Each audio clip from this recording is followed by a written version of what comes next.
नमस्कार। Welcome to Next Gen Learning Centre. Next Gen Learning Centre में एक बार फिर पुनः आपका स्वागत है। मैं आप लोगों के बीच अधिक आधुनिक इतिहास यानी आधुनिक भारत का कालखंड को शुरुआत हो चुकी है, उसको पुनः फिर से नए क्लास नए चैप्टर के साथ शुरुआत की जा रही है। आप लोगों को नेक्स्ट जन लर्निंग सेंटर में स्वागत है। Welcome to YouTube channel Next Gen Learning Centre. Next Gen Learning Centre में फाउंडेशन बैच चलाई गई है यूट्यूब प्लेटफॉर्म पर ऑनलाइन क्लास के माध्यम से, जिसमें मॉडर्न हिस्ट्री और पॉलिटी राज व्यवस्था की क्लास चलाई गई है, वो कंटिन्यू है। आप लोग सेशन को नहीं देख पा रहे हैं तो जाके प्लेलिस्ट में हर एक क्लास का लुक उठाइए, फ्री ऑफ कॉस्ट है और कंटेंट बेहतर से बेहतर का डिमांड कीजिए। ठीक है, हम लोग आप लोगों के बीच फ्री ऑफ कॉस्ट बेस्ट से बेस्ट जो भी कंटेंट है वो प्रोवाइड की जा रही है। किसी भी विभिन्न प्रतियोगी परीक्षा के लिए ये सफिशियंट रहेगा, यानी काफी रहेगी। ठीक है, तो सेशन अच्छी लगे तो लाइक और शेयर करना ना भूलें। ठीक, और चैनल को सब्सक्राइब करना आपके लिए अति महत्वपूर्ण कार्य में से एक है। ठीक, next Gen Learning centre team की तरफ से 5000 सब्सक्राइबर्स का अचीव टारगेट रखा है, जिसमें free of cost foundation class चलाया जाएगा, जिसमें होगा science, geography, economics, railway special और आगामी बीपीएससी एग्जाम के लिए जो 71 का फाउंडेशन क्लास होगा, 71 72। ठीक, और एक टारगेट बैच होगा जो महीने भर में आपको अधिक से अधिक क्वेश्चन की एक बंच लेकर आ रही है नेक्स्ट जन लर्निंग सेंटर, जो 1 अक्टूबर से स्टार्ट होने जा रही है। ठीक है, तो उस क्लास का लाभ उठाएं जो नवंबर महीना में प्रस्तावित है एग्जाम बीपीएससी 17। ठीक, तो कल की क्लास को आप लोगों ने देखा होगा, एंजॉय किया होगा। तो कल की क्लास में मैंने आधुनिक आधुनिक इतिहास का चैप्टर 2 स्टार्ट किया था। ठीक, चैप्टर 2 जिसमें यूरोपीय कंपनी का आगमन, यूरोपीय कंपनी का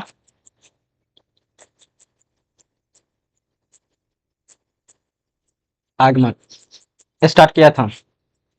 मैंने बताया था कि यूरोपीय कंपनी का आगमन में क्यों यूरोपीय कंपनी भारत के लिए आकर्षित हुआ, ये सब कल की क्लास में हो गई है, तो पुनः ध्यान से सुनेंगे।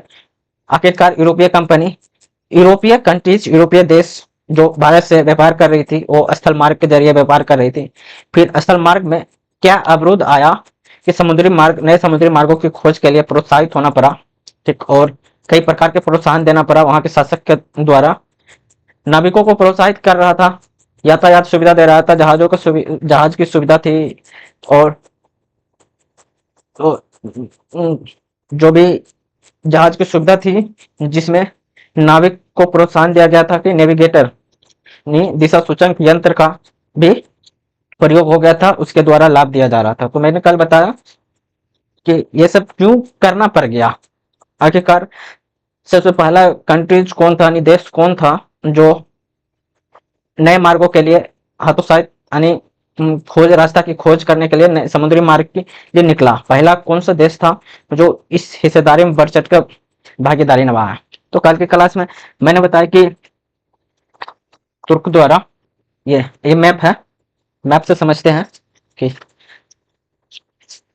क्या। तो आप लोगों को पता ही है कि ये ग्रीन यूरोप है, यूरोपीय कंट्रीज, ये एशिया आपका, ये दक्षिण अफ्रीका, दक्षिण अमेरिका, नॉर्थ अमेरिका। ये 20 से अगर डिवाइड कर दे तो कनाडा अमेरिका हो जाएगा। ठीक, ये सब देश था। ये आपका ओशिनिया, ऑस्ट्रेलिया जिसको बोलते हैं। तो फिर पहले स्थल मार्ग के द्वारा अपने प्यारे भारत से व्यापार हो रहा था, इस तरीके से यहाँ पर तुर्की। तो तत्पश्चात उस समय ओटोमन साम्राज्य यहाँ पे राज कर रहा था। ठीक, ओटोमन साम्राज्य, कौन सा, ओटोमन साम्राज्य, ओटोमन साम्राज्य यहाँ पर शासन कर रहा था। वहीं पर कुस्तुनतुनिया, यहाँ पर रोमन इटली जैसे इस क्षेत्र में, कौन, कुस्तुनतुनिया, कुस्तुनतुनिया, जो 1453 में पूर्वी कुस्तुनतुनिया क्या था, इस्तांबुल एक प्रकार के था, जो इस्तांबुल कब 1453 में कौन? इस्तांबुल, इस्तां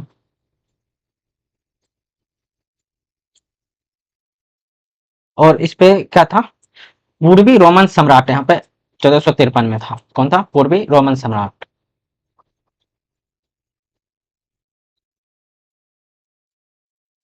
सम्राट था और 1453 में ही ओटोमन साम्राज्य इस पे कुस्तुनतुनिया पर अधिकार कर लिया। ठीक है। कुस्तुनतुनिया पर अधिकार करने के तत्पश्चात क्या हुआ? स्थल अवरुद्ध हो गया। स्थल में कई प्रकार की समस्या उत्पन्न हुई। तो समस्या उत्पन्न के बदौलत ही यहाँ पर पुर्तगाली के लिस्बन शहर में, मतलब पुर्तगाली, यहाँ पे पुर्तगाली लिस्बन, हेनरी द नेविगेटर कौन था? वहां का तत्कालीन राजा Henry the Navigator. Henry the Navigator जो मार्गों का, समुद्री मार्गों, नए समुद्री मार्गों की खोज करने के लिए प्रोत्साहित करना शुरू किया। ठीक, हेनरी द नेविगेटर। और आपको पता ही होगा 13वीं सदी में ही, शताब्दी में, 13वीं सदी में जो है दिशा यंत्र सूचक जो था उसका आविष्कार हो गया, मशीनीकरण हुआ। इसी काल के दरमियान यूरोप में पुनर्जागरण का भी विस्तार हुआ। तो उस समय पुनर्जागरण का भी वर्चस्व होने लगा, कई मशीनीकरण आ गया था, औद्योगिकरण का भी विकास हो रहा था उसी समय यूरोप में। और यूरोप के ही राजा महाराजाओं के द्वारा और पोप के द्वारा ये किया गया कि समुद्री नए मार्गों की खोज करने की शुरुआत की गई। जब 1453 में ही ये कुस्तुनतुनिया पर अधिकार कर लिया ओटोमन साम्राज्य। ठीक है, कुस्तुनतुनिया पर अधिकार कर लिया और पारंपरिक जो मार्ग था, स्थल मार्ग, वो उसमें समस्या व्यवधान आन पड़ी और नए समुद्री मार्ग। तो साथ ही दिशा सूचक यंत्र का भी उपयोग किया। इसी के दरमियान क्या हुआ? केंद्रीय सत्ता द्वारा अपने नाविक, जितने भी नाविक थे उसको प्रोत्साहित करने लगा कि नए मार्ग की खोज की जाए। ठीक, और प्रोत्साहित में देने लगा। खोज के लिए जितना भी प्रक्रिया था वो सब, जैसे जहाजों का निर्माण प्रक्रिया तेज हुई, यातायात सुविधा देने लगा, दिशा सूचकांक जितना भी था, दिशा सूचक यंत्र, वो भी प्रोवाइड करने लगा। तो ये सब होने के तत्पश्चात ही यहाँ से स्पेन और पुर्तगाल से, तो पहला व्यक्ति स्पेन से ही निकाला। कब? 1492 में। अब कल के क्लास में मैंने बताया 1492 में खोज के लिए नाविक निकला कोलंबस, जो अमेरिका चला गया। कोलंबस यहाँ पे निकला और उल्टा चला गया। ठीक है, अमेरिका गया। अमेरिका यहाँ पे अमेरिका गया तो यहाँ पे देखा व्यक्तियों को, तो फिर बाद में इसे पता चला कि ये इंडिया नहीं है, तो यहाँ पर प्रजाति का नाम दिया एक रेड इंडियन। तो अमेरिकन को रेड इंडियन भी कहा जाता है, मतलब अमेरिकी नागरिक को रेड इंडियन।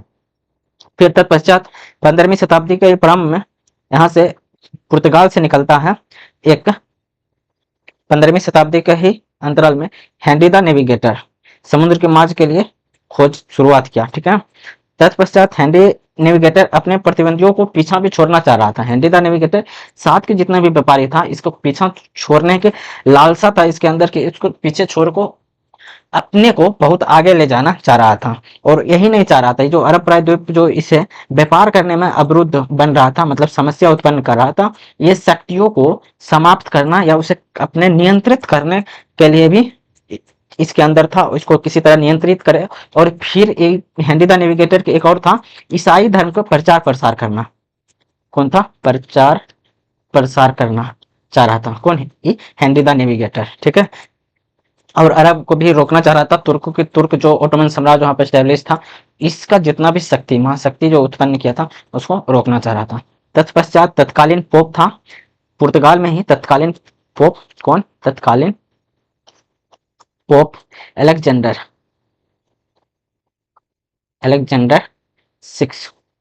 ठीक, इसे सही समझा। क्या समझा? सही समझा, ये सही हो रहा। ठीक, इसी के तत्पश्चात 1486 में, ठीक, 1486 में ही पुर्तगाली नाविक बार्थोलोमा डियास, कौन था? बार्थो बार्थोलोमा डियास 1486 में ही निकल पड़ा। क्या?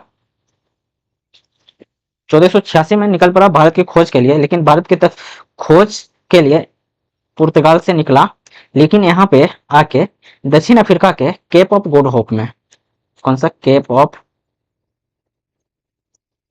गुड होप के पास आके ठहर गया और यहाँ से दूरबीन से देखा, अपने पास जो लेके चला था आविष्कारक दिशा सूचक यंत्र और जितने भी इसके पास टेक्नोलॉजी लेके चला था, ये चारों तरफ देखा तो समुद्र ही समुद्र था, नीला नदी। तो ये यहीं से लौट के पुनः वापस अपने स्वदेश लौट गया। स्वदेश लौटने के तत्पश्चात ही 1498 में वास्को डिगामा नामक व्यक्ति, वास्को डिगामा नामक व्यक्ति 1498 में चला, जो केप ऑफ गुड होप तक पहुंचने में इसे कोई असुविधा नहीं हुई। कहां तक, केप ऑफ गुड होप पहुंचने में कोई सुविधा नहीं, क्योंकि इसी देश के नागरिक कौन, बार्थोलोमा डियास, जो केप ऑफ गुड होप के पास आया और वापस लौट के चला गया। तो यहाँ तक तो कोई दिक्कत ही नहीं हुआ होगा, क्योंकि इसे सारा चीज पता होगा। ठीक, फिर केप ऑफ गुड होप के पास ही, ठीक, एक गुजराती व्यक्ति अब्दुल माजिद, जिसको मुजीद जो भी बोलते हैं, लेकिन माजिद नामक व्यक्ति, गुजराती व्यापारी, इसे भारत के लिए दिशा बताया। ठीक, गुजराती व्यक्ति कौन, अब्दुल मुजीद, भारत के लिए दिशा बताया। और तत्पश्चात Vasco da Gama Cape of Good से मेडागास्कर के रास्ते भारत के दक्षिणी तट, दक्षिण पश्चिम तट, केरल, केरल में कहा, कालीकट बंदरगाह, कौन सा, कालीकट बंदरगाह, बंदरगाह पे पहुंचा, कालीकट बंदरगाह पे पहुंचा। वहां के तत्कालीन शासक था जमोरिन। कौन था, जमोरिन, तत्कालीन शासक जमोरिन था। तो इसे भव्य स्वागत किया, ठीक, भव्य स्वागत किया। और तत्पश्चात इसे वहां पे भारत के रास्ता इसे मिलना यहीं से प्रारंभ हो गया। तो मैंने कल तक जमोरिन यानी भारत तक वास्को डी गामा आया, वहां तक की कहानी मैंने सुना रखा था। तो आपको ये भी बताया था कि अटलांटिक कौन सा, और ज्योग्राफी का भाग जितने भी है वो सब मैंने बताया था। तो आप ये बताइए कि एस आकार के जो महासागर है, विश्व के सबसे व्यस्तम महासागर में से एक है। तो आप बताएं कि इसमें कितने जलधारा हैं और व्यस्तम होने का क्या इसका नतीजा। ठीक है, ये आपको पता ही होगा। इधर इस बीच प्रशांत महासागर, हिंद महासागर, ठीक, Arctic ocean, Atlantic ocean, Antarctica, Atlantic ocean, इसको क्या बोलते हैं, अटलांटिक ओशियन। ठीक, कल तक मैंने यहाँ बताया था। इससे आगे की शुरुआत करते हैं, मतलब पुर्तगाली का आगमन। कौन सा, पुर्तगाली का आगमन। पहले हम लोग देखेंगे कि कौन कौन से पुर्तगाली भारत आए, ठीक, फिर उसके बारे में अल्टरनेट वाइज यानी एक एक करके सारे सारे के बारे में जानना है और उसको नोट भी करना है। ठीक है, तो पुर्तगाली आगमन 1498 से शुरू हुआ भारत, और पहली कंट्रीज था पुर्तगाली जो नए मार्गों के लिए, नए समुद्री मार्गों के लिए निकला। ठीक, इसी के पीछा करते करते कई देश आया। मैंने कल बताया था कि कई देश में सबसे पहले कौन कौन आया, पुर्तगाल, नाम बताएंगे, कल कल मैंने बताया था सबसे पहले कौन, पुर्तगाल। फिर कौन आया, डच, ठीक, कौन आया, डच, ब्रिटिश। फिर कौन आया, डेनिश, जिसको डेनमार्क बोलते हैं। फिर आया फ्रांसीसी। ठीक, ये सब आया, जिसमें ये सारा डेनिश तक, पुर्तगाल से लेकर डेनिश तक निजी कंपनी था, निजी कंपनी। और ये फ्रांस के राजा द्वारा निर्मित था, सरकारी कंपनी, फ्रांस के द्वारा निर्मित सरकारी कंपनी। कल मैंने ये बताया। फिर आज आप लोगों को पुर्तगाली का आगमन और उसके जितने भी पुर्तगाल से आए वो सब के बारे में देखेंगे। ठीक, तो पहला लिखिए, पुर्तगाली आगमन के क्रम में पहला था बार्थोलोमा डियास, बार्थोलोमा डियास। ठीक, दूसरा लिखेंगे Vasco da Gama, Vasco da Gama. ठीक, तीसरा लिखेंगे Pedro Alvares Cabral, Pedro Alvares Cabral. ठीक। तो तब फ्रांसीसी अल्मीडा, फ्रांसिस डी अल्मेडा।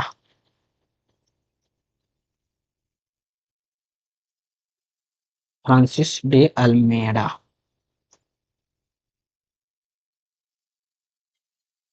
दिखाई दे रहा है ना?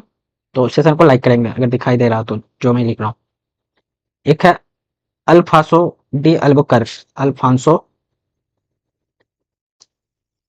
Alphonso de Albuquerque.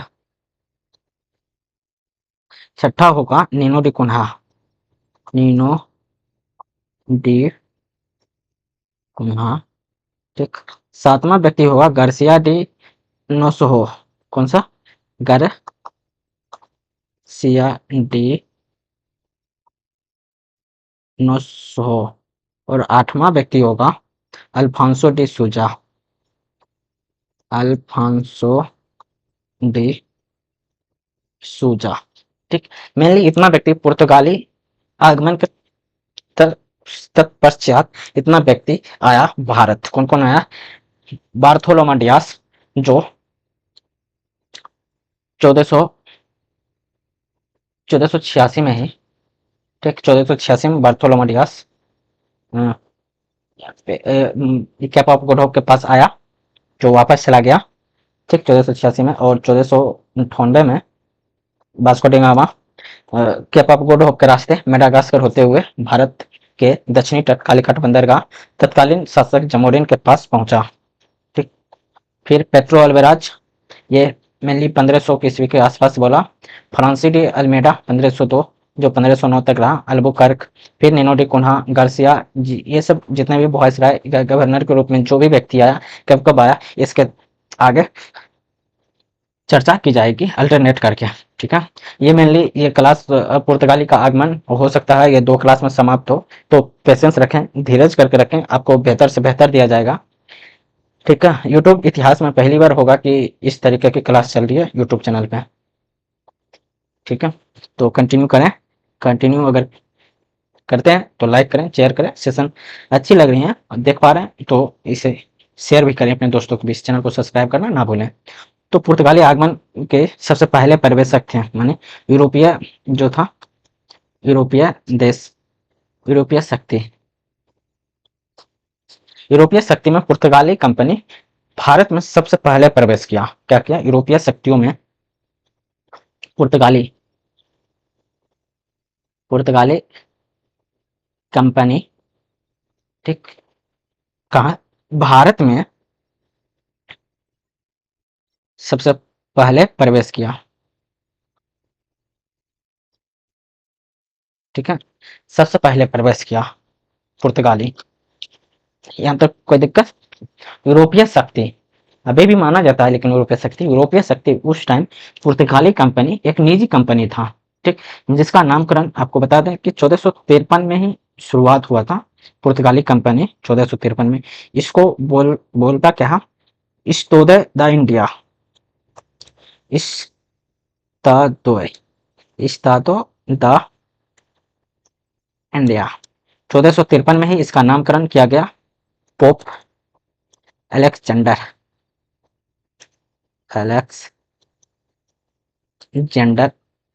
छठा के द्वारा।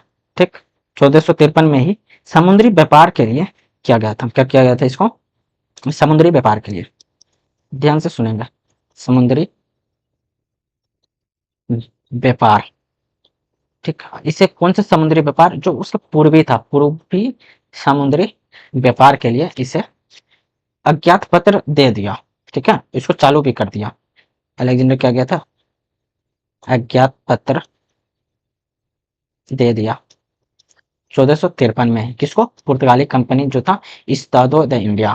ठीक है। क्योंकि इंडिया की खोज के लिए 1453 में ही जब कस्तुनतुनिया पर ओटोमन साम्राज्य अधिकार कर लिया और स्थल मार्ग रास्ते को अवरुद्ध यानी समस्या पहुंचने लगा, तो ये कंपनी का निर्माण किया और इसी में अपना प्रोत्साहन देना स्टार्ट कर दिया। तो प्रोत्साहन देने स्टार्ट किया। तो पहला था पुर्तगाली यात्री, कौन, पुर्तगाली यात्री 1498 में, ठीक, नए समुद्री मार्ग की खोज की, नए समुद्री मार्ग की खोज भारत के लिए किया। किसके लिए किया? भारत के लिए, ठीक है। पुर्तगाली यात्री 1498 में ही भारत के लिए खोज किया। कौन किया? पुर्तगाली यात्री कौन था? वास्को डिगामा, याद रखेंगे कौन? वास्को डी गामा, ठीक है। वास्को डिगामा 1498 में नए समुद्री मार्ग की खोज के लिए निकला। तो तत्पश्चात ये कहाँ पहुंचा? पश्चिमी तट, भारत के पश्चिमी तट, भारत के पश्चिमी तट, कालीकट बंदरगाह, कालीकट बंदरगाह, ठीक, कहाँ? केरल, केरल पहुंचा। यहाँ के तत्कालीन शासक कौन? तत्कालीन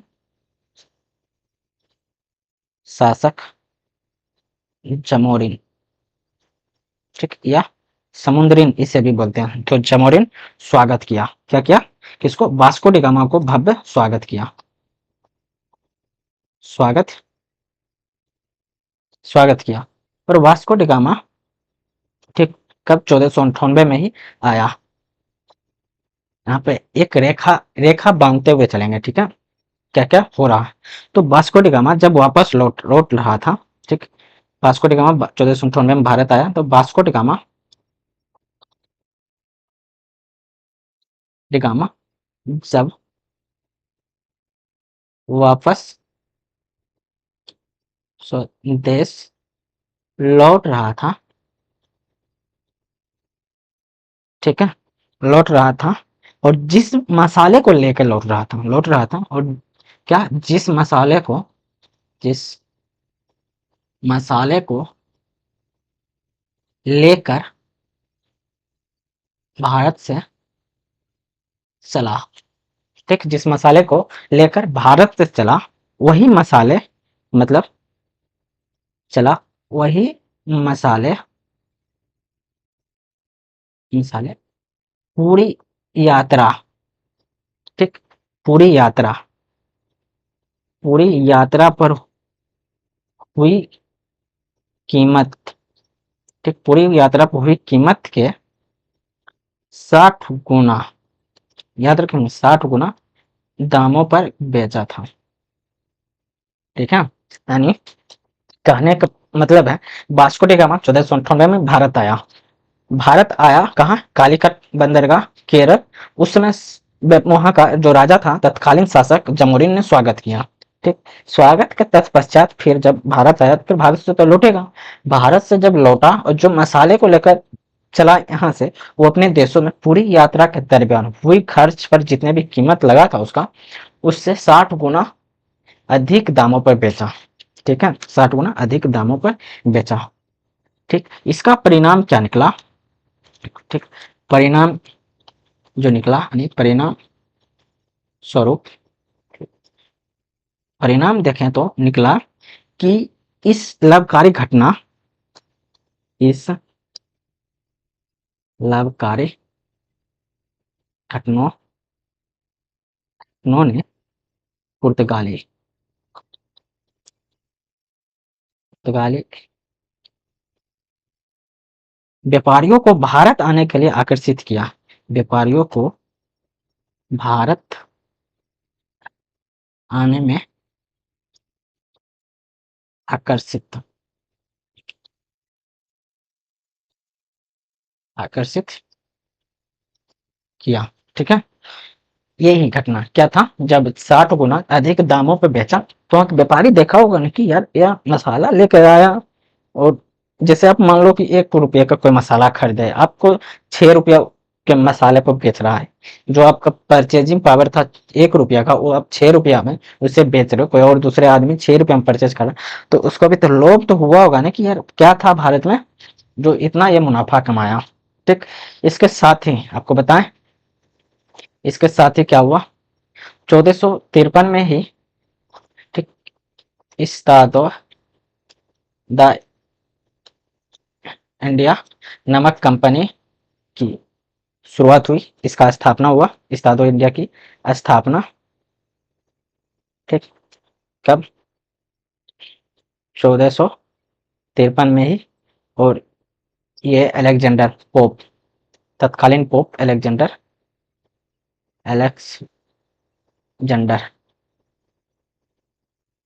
ठीक, एलेक्जेंडर के द्वारा अज्ञात पत्र जारी किया गया और इसको शुरुआत की गई 1453 में।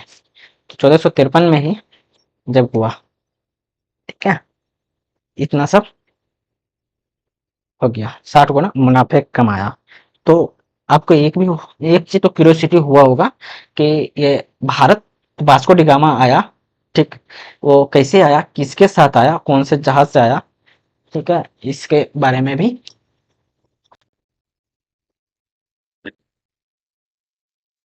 शुरुआत करते हैं। क्या शुरुआत करते हैं, वास्को डी गामा, तो पुर्तगाली आया, कंपनी भी एस्टेब्लिश हो गया। तो वहां के एक ना एक हर एक कोई व्यापारी आन दिनों भारत आते जा रहा था। तो पहला नाम था हमारा कौन, वास्को डी गामा, जो भारत आया। हाँ, ये शुरुआत करते हैं किससे, वास्को डी गामा से।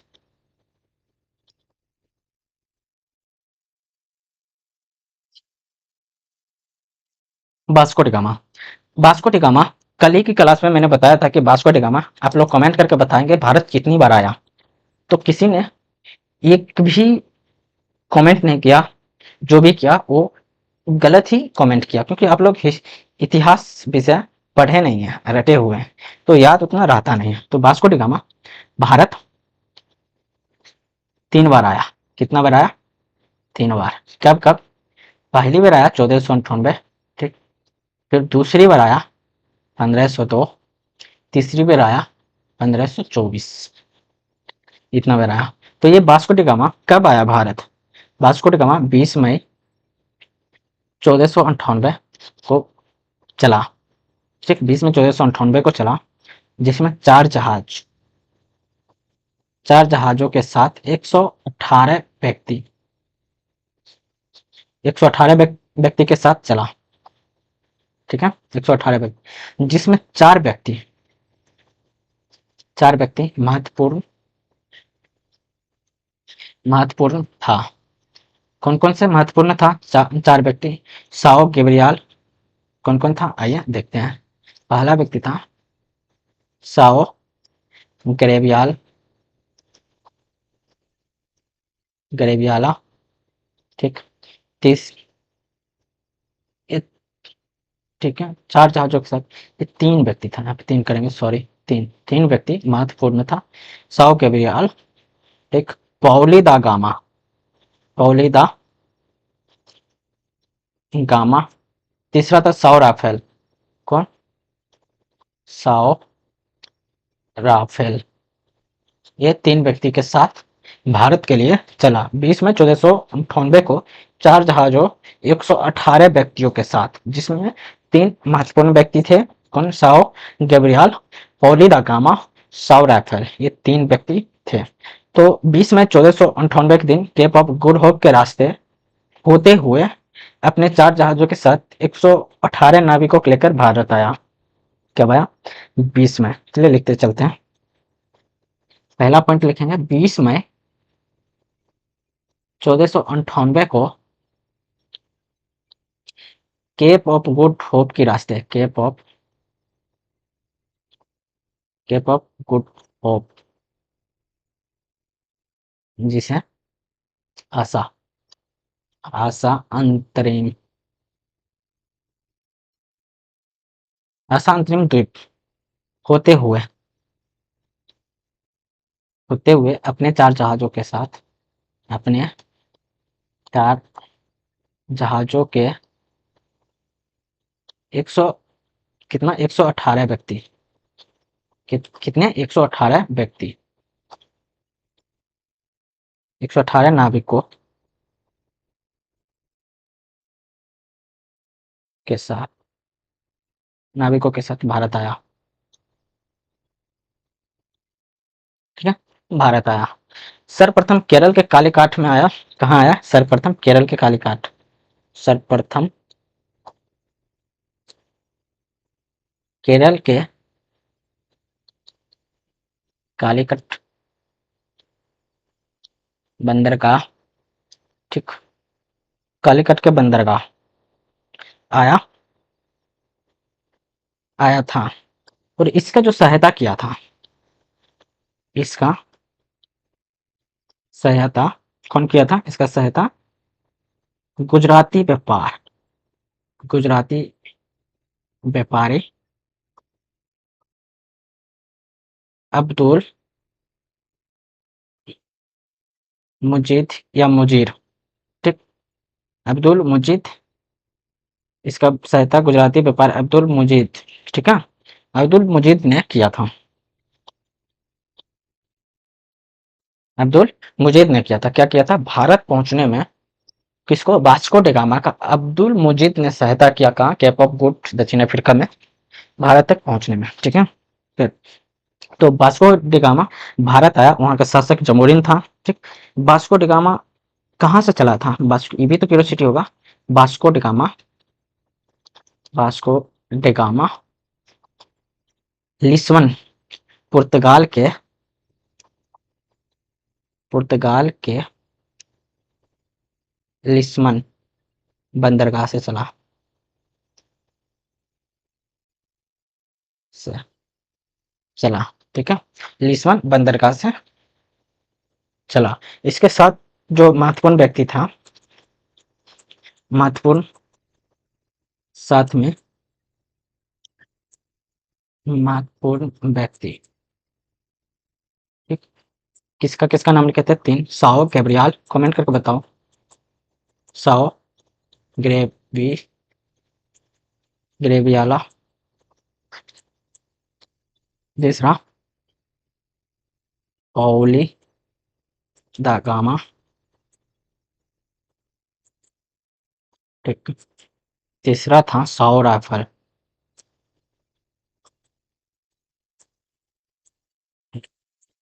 ठीक है, ये सब था कौन?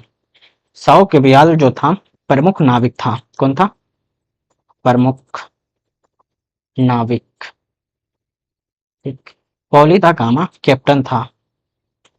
कैप्टन किसका? वास्को डी गामा कैप्टन था। और ये था वास्को डी गामा का भाई। पौली दा गामा वास्को डी गामा का भाई था। किसका था? Vasco da Gama, Vasco da gamma का भाई था। पौली दा गामा वास्को डी गामा का भाई था। राफेल जो कौन था? चालक था, ये ड्राइव कर रहा था जहाज को। ठीक है, ये 3 प्रमुख व्यक्ति था। पुर्तगाली जो आया भारत, तो ये ने शासक को ईसाई समझा। ठीक, कौन था? पुर्तगाली जो आया भारत में, पुर्तगाली जब भारत आया, जब भारत आया तो, ठीक, भारत जब आया तो शासक को ईसाई समझा। ठीक है, ईसाई समझा। ठीक, उसे एक मंदिर मिला, उसे एक, जब कब जब भारत आया तो पुर्तगाली जितने भी भारत आए थे तो वहां के शासक को ईसाई समझा। फिर उसको, पुर्तगाली को, एक मंदिर मिला। ठीक, मंदिर मिला जिसे वास्को डी गामा ने, जिसे वास्को डी गामा ने मरियमा, मरियम की मूर्ति कहा। है? मरियम की मूर्ति वाला, ठीक, मरियमा देवी का मंदिर कहा। ठीक, वास्को डी गामा क्या है, पुर्तगाली जब भारत आया तो यहाँ के शासक को क्या ईसाई समझा। फिर उसे जब एक मंदिर मिला, ठीक, उसके वास्को डी गामा क्या कहा, मरियमा देवी का मंदिर, मरियमा की मूर्ति, मरियमा देवी का मंदिर कहा। ठीक है, तो फिर वास्को डी गामा जिस वस्तुओं को, एक लास्ट पॉइंट है, वास्को डी गामा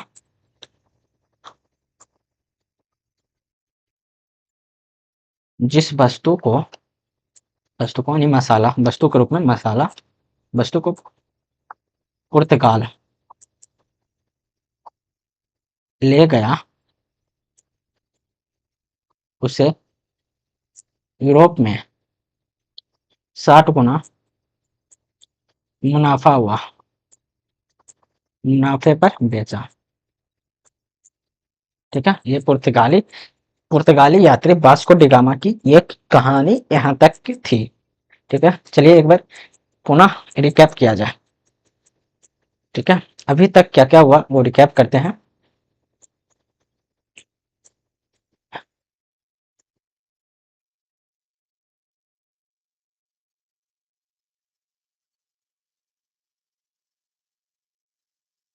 पुनः welcome to Next Gen Learning Centre. Next Gen Learning Centre को यह क्लास हो रही है यूट्यूब चैनल के माध्यम से।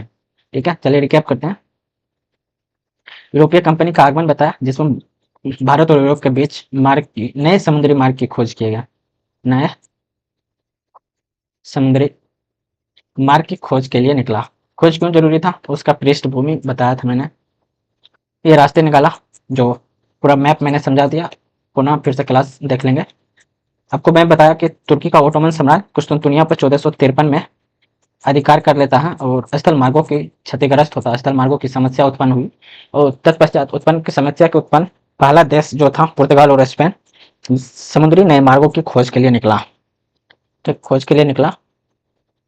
रुपया आपको मैंने बताया कि भारत और मध्य यूरोप, मध्य एशिया अत्यंत प्राचीन काल से ही घनिष्ठ व्यापार संबंध था। भारत के तत्पश्चात प्राचीन काल में बोले थे मेसोपोटामिया, ओटोमन सम्राट जैसे कई प्राचीन काल से ही भारत के साथ व्यापार संबंध था और पश्चिमी तट भारत के पश्चिमी तट से होकर लाल सागर के रास्ते पश्चिमी एशिया के मध्य व्यापार हुआ करता था।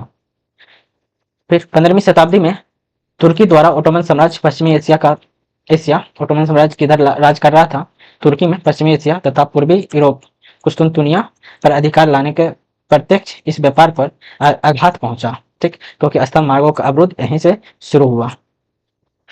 फिर मैंने बताया यूरोप एवं भारत के बीच मार्गों की खोज का संबंध। वर्ष 1453 में उस्मानिया सल्तनत एशिया मंझार यानी एशिया क्षेत्र को जीत लिया, कुस्तुनतुनिया पर भी अधिकार कर लिया और पूर्वी यूरोपीय देश के बीच व्यापार मार्ग पर समस्या उत्पन्न हुई। इस समस्या के तत्पश्चात उत्पन्न हुई समस्या पर पश्चिमी यूरोप देश जिसमें स्पेन, फ्रांस, पुर्तगाल जो भी देश आ रहा, तो व्यापार के लिए भारत और इंडोनेशिया के स्पाइस आइलैंड के लिए नए अधिक समुद्री सुरक्षित मार्ग की तलाश करने लगे। ठीक, 15वीं से 16वीं शताब्दी तक यूरोप में पुनर्जागरण का दौर चल रहा था। उसी दौर की उसी दौर के समय पुनर्जागरण व प्रबोधन के परिणाम स्वरूप नए भौगोलिक खोजों की केंद्रीय सत्ता द्वारा प्रोत्साहन दिया जाने लगा, यानी नाविकों को जहाज के निर्माण, दिशा सूचक यंत्र जैसे कई प्रकार की सुविधा देने लगी। तो साथ ही जहाज निर्माण, समुद्री यातायात प्रगति और दिशा सूचक यंत्र का आविष्कार भी हो गया और इसी सब का प्रोत्साहन देने लगा। प्रोत्साहन देने के फलस्वरूप ये उसका रिजल्ट आया कि पहला देश नए खोज के लिए निकला, पुर्तगाल और स्पेन ने उठाया कदम। ठीक, पुर्तगाल और स्पेन के कदमों से उठाए हुए इन देशों ने नाविक अपने अपने सरकारों की सहायता से भौगोलिक खोज का नया युग प्रारंभ किया और प्रारंभ के पृष्ठभूमि यह है, जब खोज शुरुआत हुई तो 1492 में स्पेन यात्री भारत की खोज के लिए निकला, जो स्पेन के नाविक कोलंबस परंतु भटक कर अमेरिका चला गया।